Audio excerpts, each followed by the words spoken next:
अस्सलामुअलैकुम। मैं मियां हुजूर का साहबजादा और खलीफा हकीम शारिक अहमद तारिक तारिकी जहांगीरी आज एक बार फिर आपकी खिदमत में हाजिर हूँ।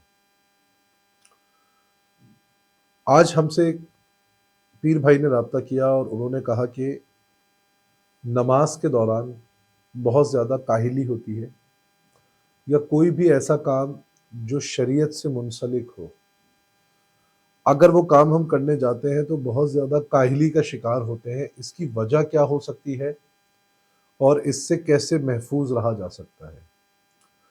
तो बाज़ औक़ात ज़्यादातर जो केसेस में देखने को मिला है, वो किसी के ऊपर अगर अरवाह ख़बीसा की नज़र बद हो जाए या किसी के ऊपर सिफिली का अमल करवाया जाए, तो उसकी सबसे पहली अलामत ये होती है कि उसको शरई कामों में काहिली महसूस होना शुरू हो जाती है। वो उन कामों से भागना शुरू कर देता है जो उसके फ़राइज़ का हिस्सा है।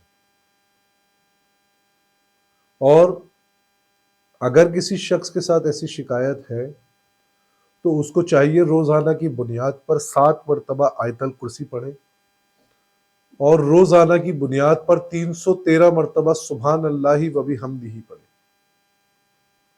तो इंशाअल्लाह ताला जो शख्स 313 मरतबा सुभान अल्लाहि व बिहम्दिही पढ़ेगा, तो उसके ऊपर किसी किस्म की काहिली नहीं होगी। और अगर किसी के साथ ऐसा कोई मामला है कि अरवाह ख़बीसा की नज़र बद है या कोई सिफली अमल उसके ऊपर करवाया जा रहा है, तो 7 मरतबा आयतल कुर्सी पढ़ने से इंशाअल्लाह ताला उसका वो अमल जो उसके ऊपर करवाया जा रहा होगा, उसमें काफ़ी हद तक कमी आ जाएगी। और अगर किसी के साथ नज़र बद की शिकायत है, तो नज़र बद का मुकम्मल खात्मा होगा। अपनी दुआओं में मुझे याद रखें। जज़ाकल्लाहु खैरा। अस्सलामु अलैकुम व रहमतुल्लाह।